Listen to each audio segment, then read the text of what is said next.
Well, we all come from different backgrounds. And one of the beauties of Canada is that we are a diverse country. So diversity has a lot to do with different ethnicities, different races, different backgrounds. And individuals get racialized in the sense that people assume things about a character based on their race. So there are sometimes preconceived ideas about people because they're white, and preconceived ideas of people because they're black, or because they're indigenous. So racialization is just a term that's used to explain that kind of preconceived idea. Racialization is something we don't want to admit at all that we're part of. But in reality, it's built in each and every one of us. There's, of course, increasing culturalization of racialization. And so that culture is now being used as sort of a shorthand for racialization. But what's important to note, I think, are the byproducts of that and what it means for the organization of social life and opportunities or lack thereof. I think that from time immemorial, people have often tried to understand others, and especially when they look different, there's that innate curiosity and that's there. But it is what we then do with it, I think, that matters. One thing that is also important is for us to identify and think about how race intersects with other identities. And for example, when we think, for example, about Black LGBTQ2+ populations, they go into the Black community, they experience homophobia.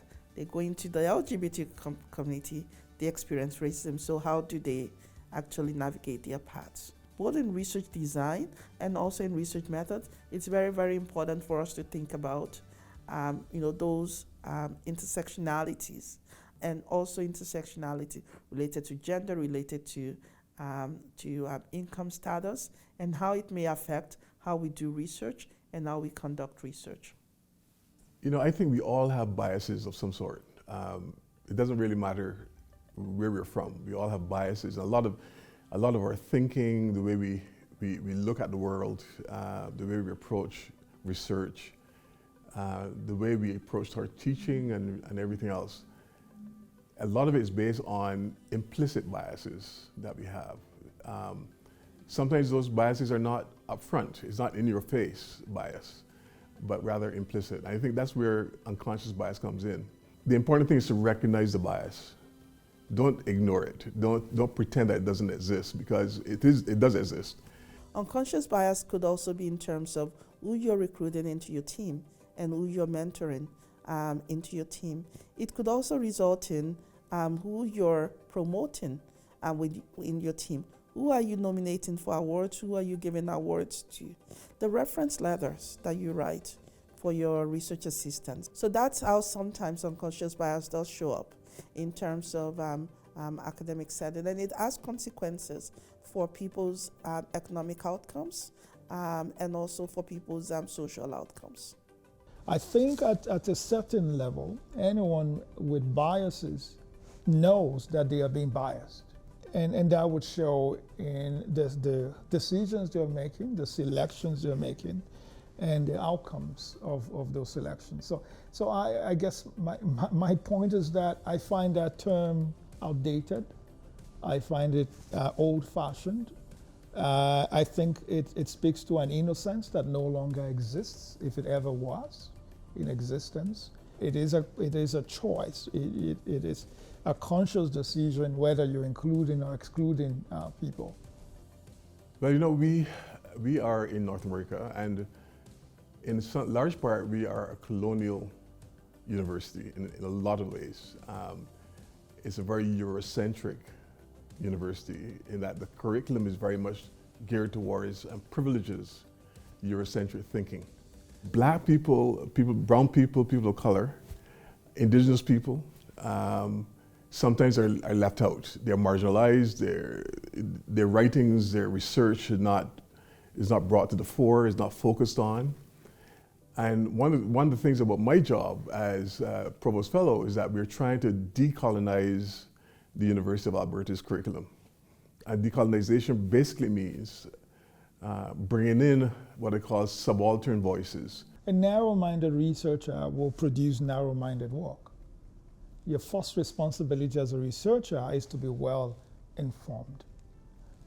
To do that, you need a robust worldview, you need to read far and wide, and you need to read a vast array of scholars. That is the starting point. A broad-minded scholar will produce broad-minded work. It's just the way it works. Next, we move to theoretical frameworks. What kind of theoretical frameworks, and in what ways does your theoretical framework is anti-colonial, anti-racist in perspective? And I am not saying that everyone has to use a critical theoretical lens. It's just one of many. Now, you're looking at your methods and in terms of your recruitment practices. In what ways have you diversified your sample? Now, you're also thinking about, for example, your events. And, when I talk, race does not exist in isolation. Race exists in intersectionality with other determinants, including, for example, income status. And then you're thinking about in terms of your reporting. In what ways have you respected the communities that you're reporting the research about? Have you even presented your ideas to the communities prior to you actually submitting papers for publication? And then you're thinking about the colonial ways in terms of how do you report, right? Have you framed issues of race as a biological construct, or have you framed issues of race as instead of racism? So, for example, blaming things on race when it's racism, or saying that race is biology rather than it's a sociological construct. And oftentimes, all the things I am saying, it seems that this is only relevant to interviews or qualitative research, but it's also relevant to quantitative research. So I have come across situations where people are like, there's no way in terms of, me doing quantitative research and I tend into, but there are quantitative measures, there are asking the questions right, asking your questions about race right, and ensuring, for example, that you're able to check multiple racial categories because there are people that belong to several racial categories. The CAHI, Canadian Institute of Health Information, has a really good question about race, although I know it's still evolving, that you can use in ethnicity. So that's one that you could use. And the JAMA, Journal of the American Medical Association, has a document on how to report race-based data. I am the associate editor for the Canadian Medical Association Journal with issues related to race.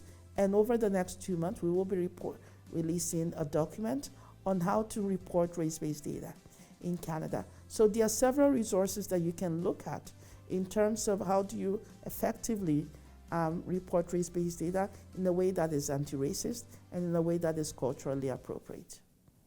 Actual good EDI approaches can make you a far better research team. It produces better results for you. Truthfully, it does.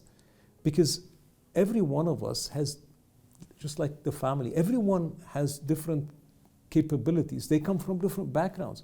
When you mix them together, the whole is going to be far better than if they're all exactly the same.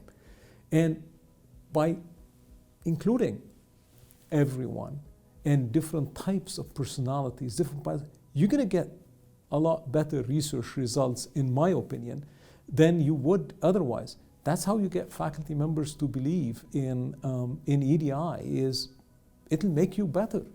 Whether or not we realize it, there is some sort of social commitment that can be inferred from what we do.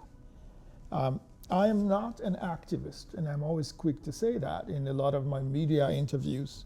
It means that I consider a broad array of evidence, I conduct my own research, and I cross-fertilize ideas, I cross-analyze my findings, and I present the evidence in a way that is geared towards effecting change in society, positive, forward-looking, inclusive change in society. That's a commitment. Scholarly neutrality. And the idea that, oh, we're somehow unconcerned with what's going on. No, we are concerned. We are interpellated in what's going on around us. And it's important we recognize that. Where do you stand? And that Howard Becker question, on whose side are we on? Do we wish to maintain the status quo, like the society is working fine, let's leave it as is? Or are we engaged in providing meaningful and reasonable change in society? So I think those will be reflected in the kinds of topic we choose, in the kinds of research that we do, in the findings that come out, in the conclusions that we draw, and the distilled policy recommendations from them. The world has changed, and I think we have to recognize the change. And white people have to take some responsibility too for making the change happen. We cannot put all the burden on the shoulders of black faculty members. First of all, we don't have enough of them. So if there's going to be real systemic change in this university, everybody's going to be part of that change.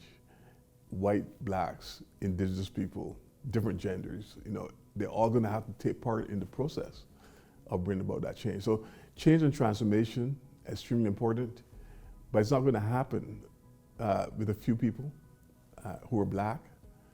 We have to sort of spread it out. And that's why I like to focus on allyship, getting allies to jump on board and help us in this path towards a much more diverse, inclusive, and equitable university.